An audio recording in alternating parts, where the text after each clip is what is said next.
right, this one's gonna hurt for sure. That tip is nasty now. That's oopsie daisy again. We're gonna pull it out with some force. Ooh, that one's shot open.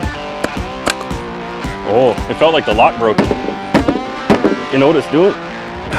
It's bending the wood apart. It's not going anywhere. All right, it's time. We've been kicking this one down the road for far too long. And in our last test video, we said this was up next. This is the Chris Reeve Umnumzaan, the knife I've proclaimed would be my one and done knife if I could only have one. And we're gonna test to see if, as Chris Reeve says, this is fixed blade strength in a folding knife. So with that said, let's do the damn thing.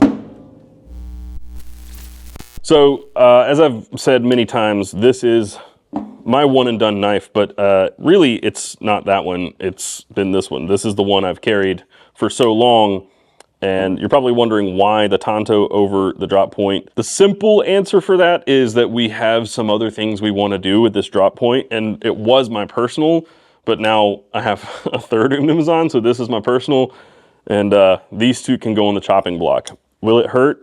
Absolutely. I love this knife and I don't want to destroy it. And there's technically a 6-year back order if you buy it direct from Chris Reeve. If you buy this knife right now on their website, you will not get this knife until 2030, which is insane. And we're just gonna thrash 2 of them. So sorry, not sorry, but hey, it's for science, pseudoscience. It's for pseudoscience. We wanted to ask Chris Reeve, the company, not the man, technically Tim Reeve, his son, a few questions about the Umnumzaan and what he felt about this and how he thought it would do. Because we were talking to Tim about this at Blade Show last year, I think, before we've done any of these other videos. And yeah, he's excited, but let's hear it from the man himself. On your website for the Umnumzaan, you say, or it says, you don't say directly, sure, I guess, but it says that it's fixed blade strength in a folder. I don't know who coined that, whether it was one of us or my dad or whoever. I've rewritten that into a lot of like the verbiage over the years, and we've ran with that.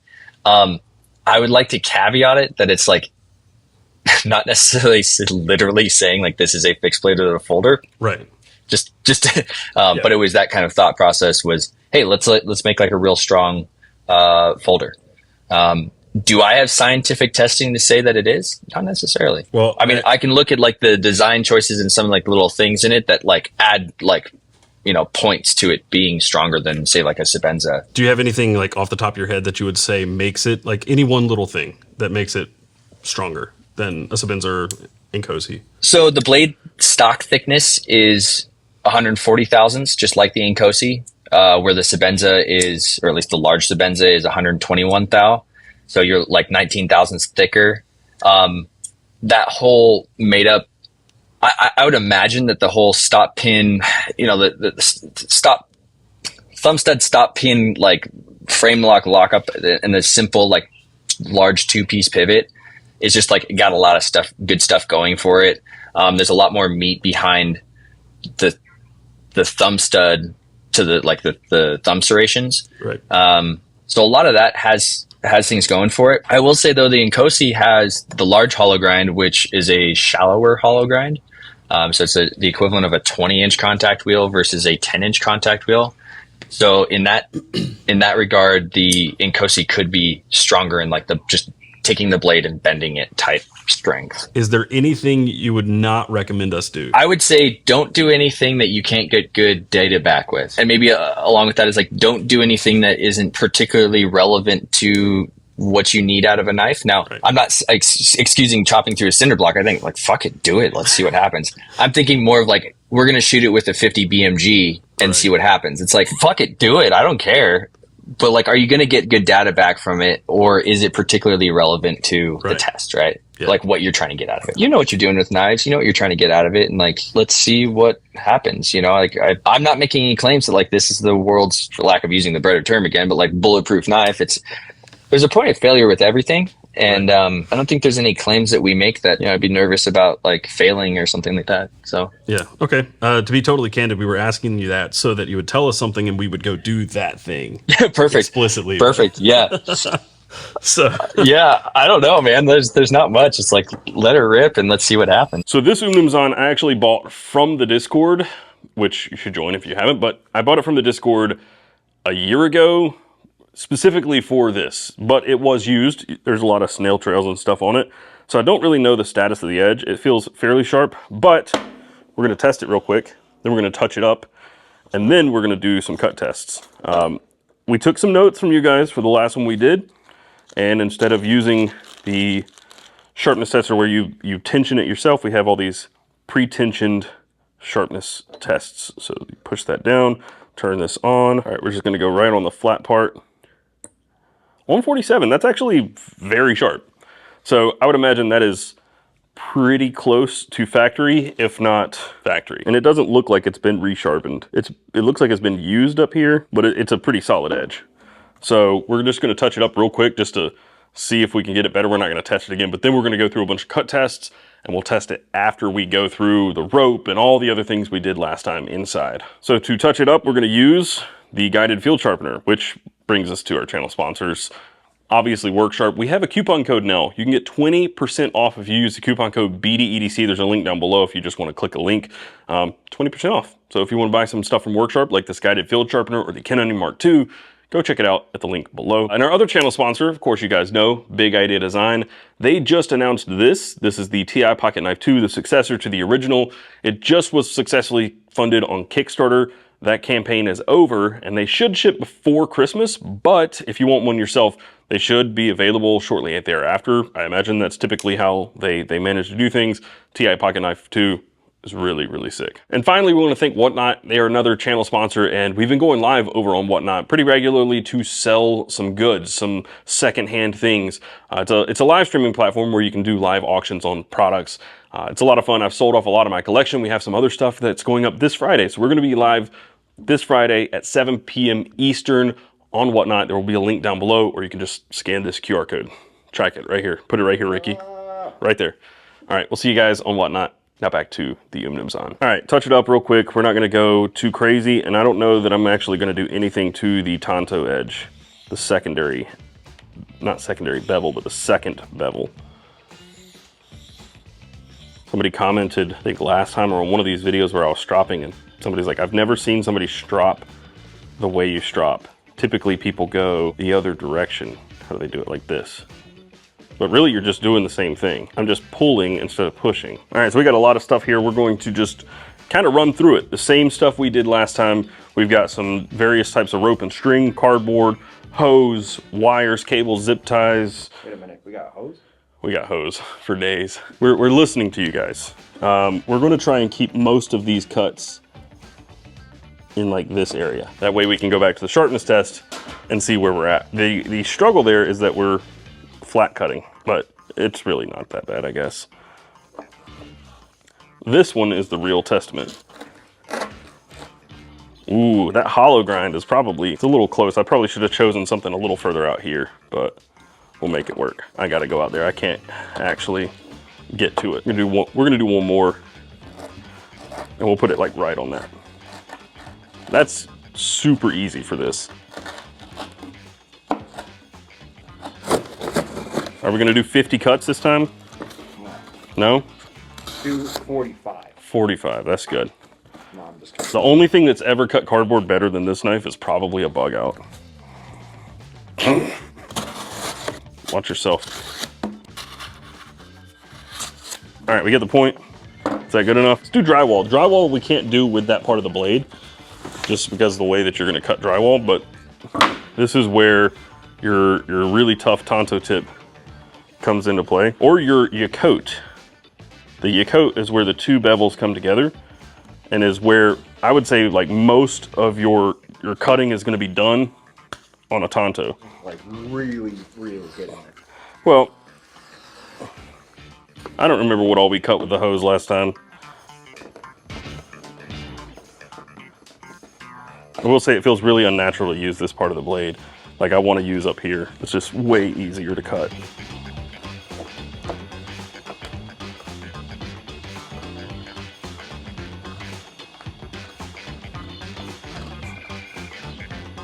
Get a couple of zippy ties, the big ones. We're not gonna bother with the small zip ties this time, just because, why? All right, next up we have clothesline. So we've not been able to get through this clothesline the last two times. But what is it doing this time? A little bit of roll, but not bad. It sounds terrible, but it's not even that bad of a roll. It's not all the way through, but you could crack it and break it. One more strand, and we'll show you the damage in just a sec. It's very minimal. Did we get it? Well, almost. And this is the amount of rolling. Can you see that? It's very minimal. Yeah, it's there, but it's like micro serrations. That's basically what you would expect out of this. It's a steel cable. And we should note before we go to some of these more heavy tasks, this is where the lockup is, and this is where it was. But that's kind of a thing for Chris Reeve, is people have always noted how their standard lockup is a little bit late.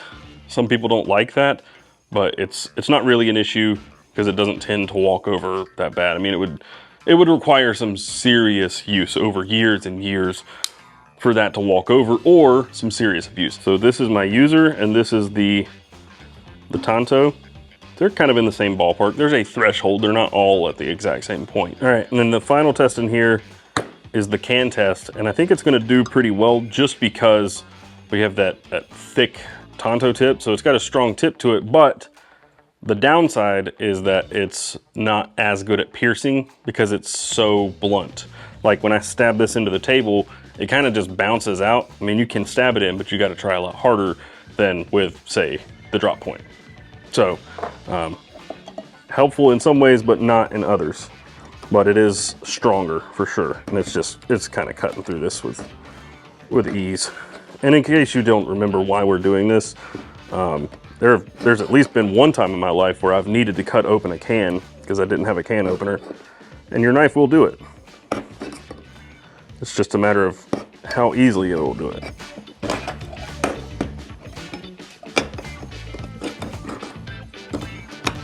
Metal on metal is a great sound. I love it.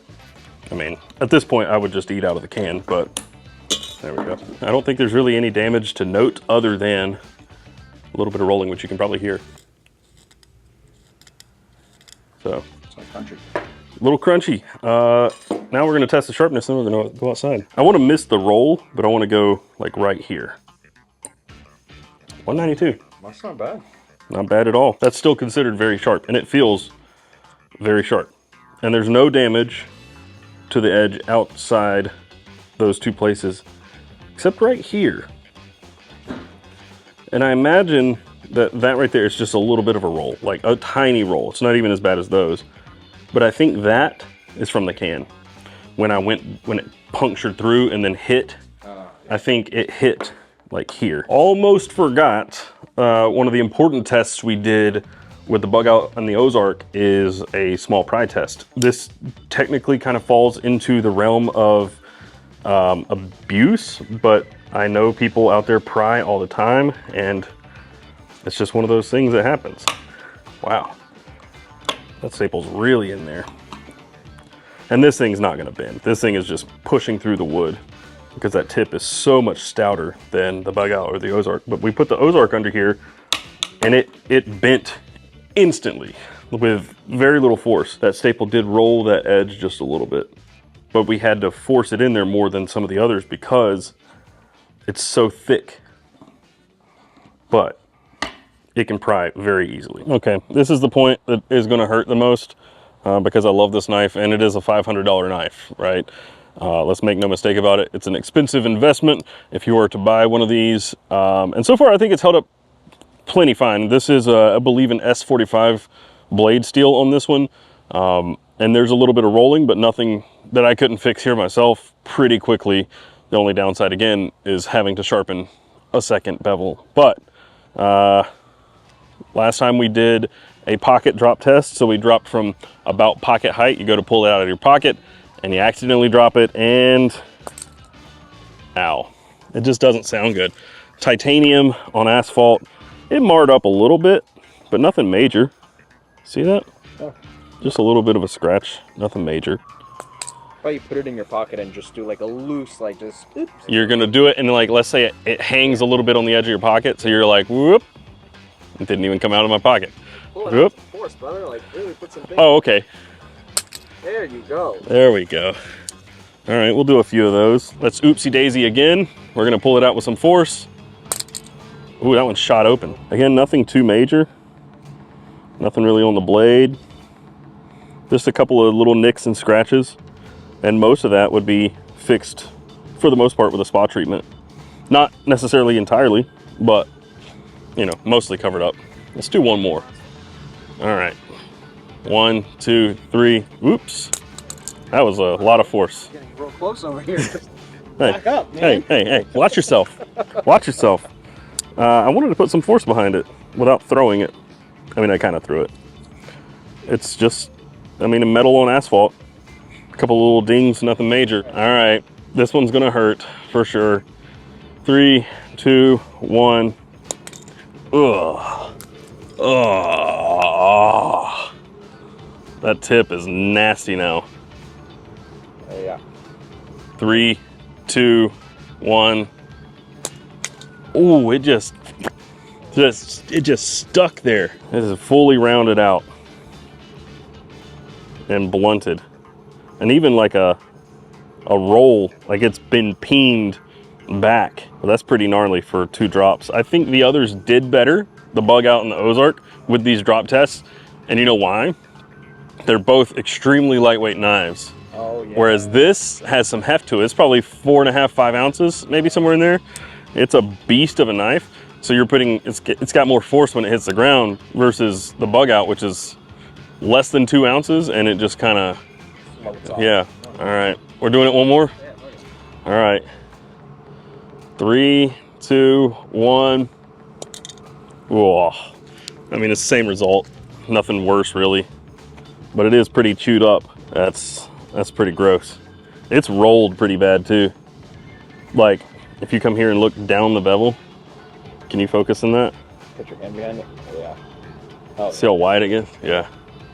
So this would be still repairable, but you're gonna take some material off of this thing to repair that because it is so deep. Last time we did a lot more unhinged stuff. I don't want to do that to this thing yet. I don't want to be throwing it and just absolutely wailing on it. There are a couple of things we're going to do, but we want to keep it mostly realistic within the things that you might find yourself doing with a knife because we don't want to ruin the test for warranty. Once we get it back, whenever that may be, 3 weeks, a month, 6 months, a year, I don't know, then we're probably going to push it a little harder. So this, you'll see this one again in another video, but for keeping with realistic stuff, we're going to go run over it because that was a pretty good test last time because both of them had changes in the action after all of this stuff. All right, before we run over it, I actually just had a thought. This asphalt is not super hard. It's got some soft spots to it. Concrete, on the other hand, is harder. 3, 2, 1. Oh, the damage isn't any worse really, but that just felt bad. All right, 3, 2, 1. Oh, I don't like the sound of that at all. But I think the most of the damage is already done. There's no warping, bending, no blade play. The action is still perfect. Okay, we're gonna go clip up the first time, and then the second time we'll flip it over. It doesn't look like anything happened to it at all. The clip's fine, action's still fine, but we're gonna go clip down this time.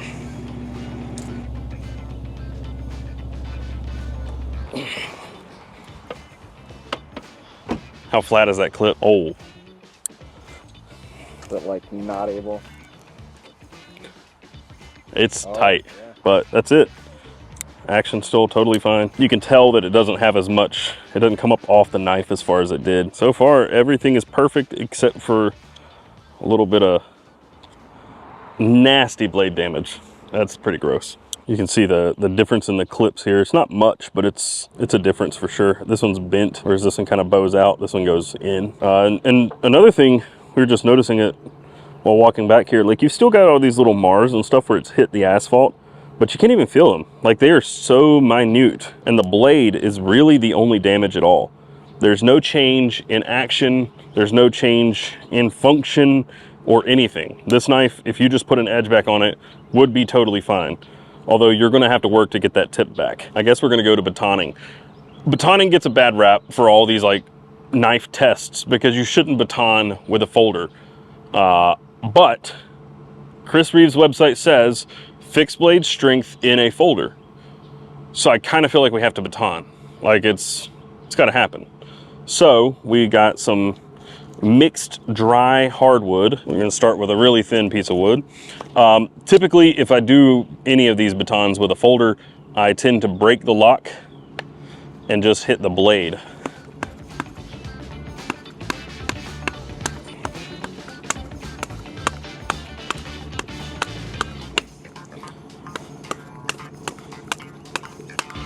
Damn. You want to lock it? Yeah, lock it. Lock it, baby. Let's actually bust this out and move it a little further down. Give us a little more tip.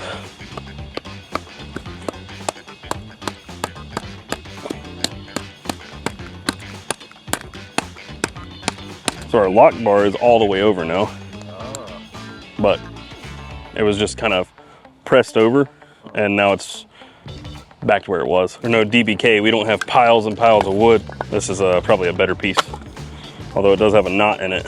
We won't get this thing through a knot. We will not get it through a knot.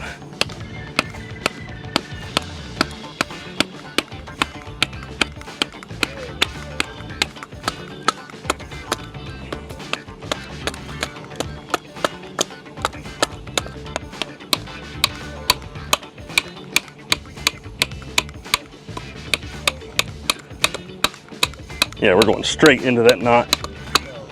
Oh, the knot popped. There is a little bit of blade play. Our lock bar is not all the way over. Close. It's very close.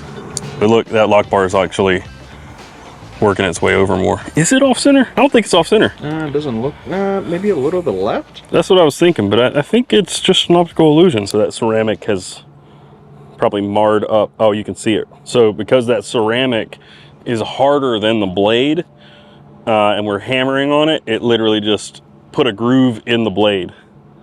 So now it sits further in there and there's a little bit of play and stick.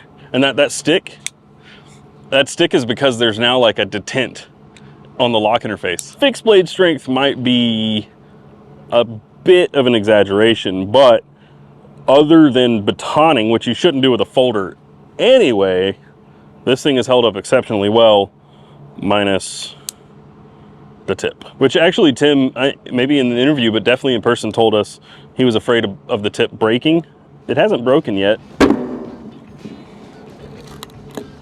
I mean, that would have snapped the Ozark for sure. Yeah, I think we'll be okay here. How about you hammer it in? You can.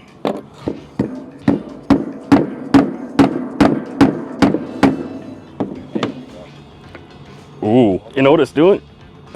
It's bending the wood apart. I mean, that's what we want, right?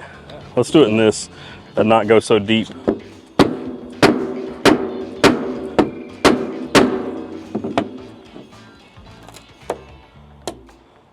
Nothing? Nothing. This one, I was never going to be able to pry sideways without the wood rotating. We'd have to like clamp it down or something, or use a much bigger piece of wood. I can try it again, but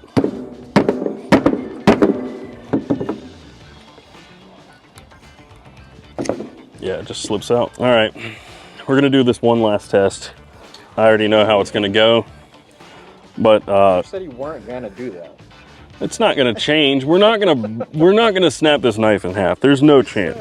I'm There's just a- letting the people know he said There is a 0%. I mean, it's not even budging. It's like, yeah, it's not. This is not gonna snap in half. We're talking about an all metal handle. It's not going anywhere. Yeah. Nothing's happening. So through even some torture and stuff that you should not do with a knife, this thing has held up exceptionally well, minus the tip, which, you know, different blade steels, different hardnesses may have fared better or worse, but I think that is a pretty freaking great balance of everything for it to have not snapped on this test, for it to have done every single thing other than dropping tip down open into asphalt. That's the only thing, and batoning with the lock interface. But both of those things are things you shouldn't do. So I'm pretty pleased with that. So we put this thing through almost everything we put the Ozark Trail and the Bug Out through. And it held up much better than both of those knives. And that should be the case. It is, you know, several times more expensive than the Bug Out. If you look at the actual body of this knife, it looks like nothing is wrong with it. The clip is a little more flat and there's a few scratches, but nothing major. And the only signs of damage at all are this tip from dropping it tip down, obviously hammering it through the steel cable. Both of those things, which nobody should really do with a knife anyway. And then we have a little bit of lock stick and a little bit of blade play from batoning it, also something you shouldn't do with a folder. But we did have to kind of put the fixed blade strength to the test. I wouldn't say it really passes that test just because the ceramic ball on the lock interface, again, it's harder than the steel. If you were putting that much pressure hammering onto it, it's going to affect that lock interface. So I would not suggest batoning with a Chris Reeve knife, especially with the lock engaged. If you really want or need to baton with a folder, disengage the lock and do it like this, although it's really hard and you should just use a fixed blade anyway, or an axe, really freaking strong for a folder. Definitely the strongest we've tested yet, which that's a small list of liner locks and axis locks. But I want to know what you guys think. How do you think it did? Do you think another knife would do better? Say a Hinderer, McNeese, a Strider, as Ricky had mentioned. We want to keep doing this, so let us know what you think would do better in these tests than this knife right here. And at the end of the day, is this still my one and done? Absolutely, with an asterisk. Our friend Kenny, or Ken Onion Jr., we asked him that question one time and we all answered it, and his answer was a fixed blade. My answer is now probably a fixed blade, but if we're talking folders, this one definitely takes the cake for me, even still. So now the next step is to send this in to Chris Reeve for a warranty exchange. I don't know how long it'll take. I think currently they're like 4 to 6 weeks out, but if it needs something like a blade, which I don't think this does, you're looking at, I think, closer to a year. Also, I don't know what they would do to address the lock interface. My guess is it would need a new blade because the lock is fine. It's just that we peened the lock interface with that ceramic ball. So I don't know what Chris Reeve will do. Most likely it will be a repair, not a warranty, but I want to send it in, see what they say, and we will come back to this whenever we hear back or get this back from Chris Reeve. So wish us luck. Very excited to see what happens with this process. And it could be a year. I don't know. I have no clue. So we'll see you guys then. And until then, carry on.